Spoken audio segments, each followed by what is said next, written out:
बिस्मिल्लाहिर्रहमानिर्रहीम अल्लाहुम्मा सल्ली अला सय्यिदिना मौलाना मुहम्मदिन व अला आलि सय्यिदिना मौलाना मुहम्मद व अला अस्हाबी व अज़वाजि सय्यिदिना मौलाना मुहम्मदिन व बारिक व सल्ली अलैहि।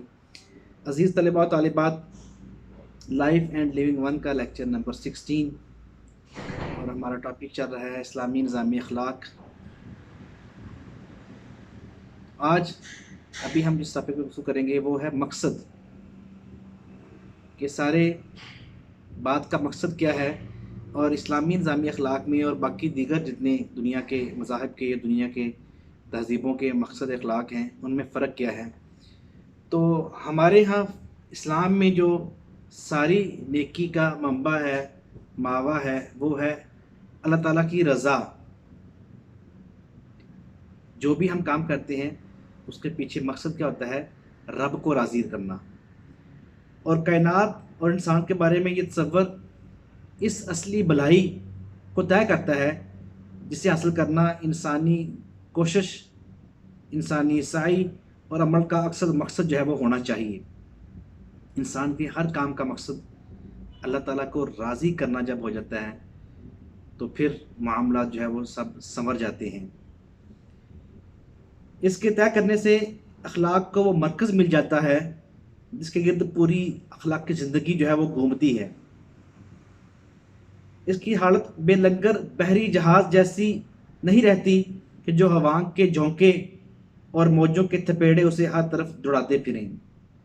इसकी बिना पर इंसान के सामने एक मरकज़ी मकसद आ जाता है जिसकी रोशनी में ज़िंदगी में अखलाकी सिफ़ात की मुनासिब हदें, मुनासिब जगहें, मुनासिब अमली सूरतें, मुनासिब उसकी इल्मी सूरतें जो हैं वो तय हो जाती हैं और हमें वो मुस्तकिल अक़दार हमारे हाथ लग जाती हैं जो तमाम बदलते हुए हालात में अपनी जगह कायम रह सकें। और सबसे बड़ी बात, जब अल्लाह की रज़ा हासिल करना मकसद बन जाता है तो अखलाक को एक बुलंद तरीन मंजिल मिल जाती है जिसकी बदौलत अखलाक की तरक्की का एक ना ख़त्म होने वाला सिलसिला कायम और शुरू हो जाता है।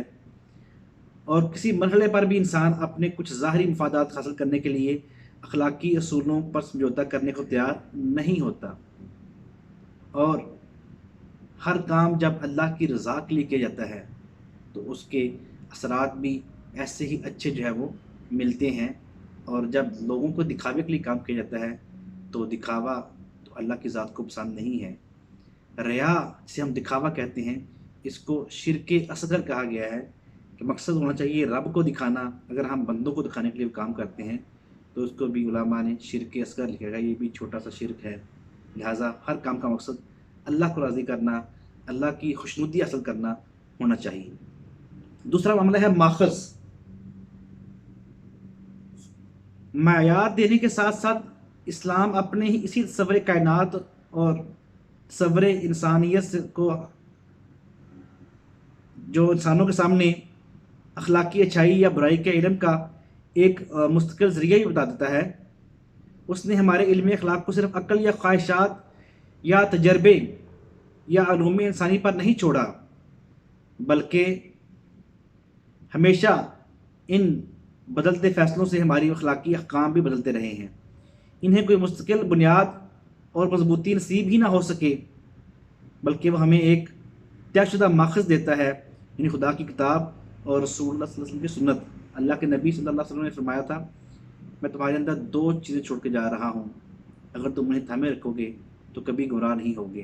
पहली किताबुल्लाह और दूसरी मेरी सुन्नत, जिससे हमको हर हाल और हर ज़माने में अखलाकी हदायत मिलती हैं।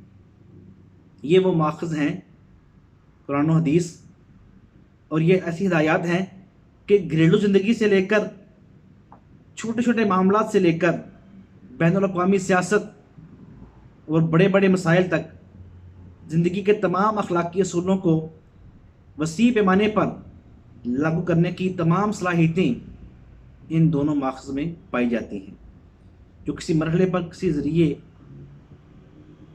इल्म की ज़रूरत हमें महसूस नहीं होने देती। इसमें हर चीज़ का इल्म है, इंसान की माँ की गोद से लेके गोर तक, कब्र तक, कफन दफन, सियासत, रियासत, कारोबार, اخلاقیات، معاشیات، معاشرت، ہر چیز کی جو ہے وہ ہمیں اس ماخذ میں گائیڈ لائنز جو ہے وہ مل جاتی ہیں۔ تیسری چیز ہے قوت نافذہ، نافذ کرنے والی قوت۔ اسلام اس تصور کائنات و انسان میں نافذ کرنے والی وہ قوت بھی موجود ہے جس کا قانون اخلاق کی پشت پر ہونا ضروری ہے۔ وہ قوت نافذہ جو اسلام کے اس تصور کائنات میں ہے وہ ہے خدا کا خوف، آخرت کی پوچھ گچھ کا احساس اور ہمیشہ رہنے والی مستقل خرابی کا خطرہ۔ اگرچہ اسلام ایک طاقتور رائے عام بھی تیار کرنا چاہتا ہے جو اجتماعی زندگی میں اشخاص اور گروہوں کو اصول اخلاق کا پابند بنانے پر مجبور کرے، لیکن ایک ایسا سیاسی نظام بھی اسلام بنانا چاہتا ہے جس کا اقتدار اخلاقی قانون کو طاقت کے ذریعے زور پر نافذ کرے۔ لیکن اس کا اصل مقصد، اس کا اصل اعتماد اس خارجی دباؤ پر نہیں بلکہ اس اندرونی دباؤ پر ہے جو خدا اور آخرت کے عقیدے میں پوشیدہ ہے۔ جب انسان کو خدا کا خوف ہو، مرنے کا یقین ہو، عقیدہ آخرت پہ مستقل اور پورا اس کا یقین ہو، تو پھر وہ چھوٹی سے چھوٹی برائی سے بھی ڈرتا ہے۔ جب اسے پتہ چل جاتا ہے کہ مجھے یہ سب جو ہے وہ ایک نہ ایک دن جواب دہ ہونا پڑتا ہے، کسی کی ایک انچ زمین بھی دبانے سے، قبضہ کرنے سے قیامت کے دن میری ساری نیکیاں دے کر بھی اس کی معافی نہیں ملے گی، تو انسان پھر تمام اخلاقی برائیوں سے جو ہے وہ باز رہتا ہے۔ ان اخلاقی کام دینے سے پہلے اسلام آدمی کے دل میں یہ بات بٹھاتا ہے کہ تیرا معاملہ اس خدا کے ساتھ ہے جو ہر وقت ہر جگہ تجھے دیکھ رہا ہے، تیرے ساتھ ہے۔ تو دنیا بس سے چھپ سکتا ہے مگر اس سے نہیں چھپ سکتا۔ وہ تو یعلم ما فی الصدور، جو تیرے سینے میں، تیرے ذہن گمان میں بھی خیال آتا ہے تو وہ تو اسے بھی جانتا ہے۔ نہ ہی دنیا میں آپ ہر کسی سے بھاگ سکتے ہیں تو خدا سے نہیں بھاگ سکتے، اس کی گرفت سے بچ کر کہیں نہیں جا سکتے۔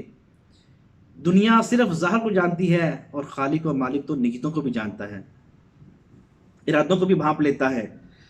دنیا کی تھوڑی سی زندگی میں تو چاہے جو کچھ بھی کر لے، لیکن آخر ایک دن مرنا ہے، آخر ایک دن موت ہے۔ تو اس عدالت میں تجھے حاضر ہونا ہے جہاں وکالت، سفارش، رشوت، جھوٹی گواہی، دھوکہ، فریب کچھ نہیں چل سکے گا، اور مستقبل کا فیصلہ صاف صاف ہو جائے گا۔ اسلام کے قانون اخلاق کی پشت پر اصل قوت یہی ہے جو اسے نافذ کراتی ہے۔ رائے عام اور حکومت کی طاقت اس کی حمایت میں موجود ہو تو بہتر، ورنہ یہی ایمان مسلمان افراد اور مسلمان قوم کو سیدھا راستہ جو ہے وہ دکھاتے اور سیدھے راستے پر چلاتے رہتے ہیں۔ شرط صرف اتنی ہے کہ واقعی ایمان دلوں میں بسا ہو۔ چوتھی چیز کی ہے محرکات۔ کائنات اور اسلام کے بارے میں اسلام کا یہ تصور وہ محرکات اور اسباب بھی فراہم کرتا ہے جو انسان کو قانون اخلاق کے مطابق عمل کرنے کے لیے ابھارتے ہیں۔ انسان کا اس بات پر راضی ہو جانا کہ وہ خدا کو خدا مانتا ہے، من رضی باللہ ربن، جو خدا کو خدا ماننے پر راضی ہوا، اس کی بندگی کو اپنی زندگی کا طریقہ بنا لے اور اس کی رضا کو اپنی زندگی کا مقصد ٹھہرا لے، یہ بات اس کے لیے کافی وجہ بن جاتی ہے کہ وہ ان احکامات کی اطاعت کرے جن کے متعلق اسے یقین ہو جائے کہ یہ خدا کے احکامات ہیں یا اس کے رسول کے احکامات ہیں۔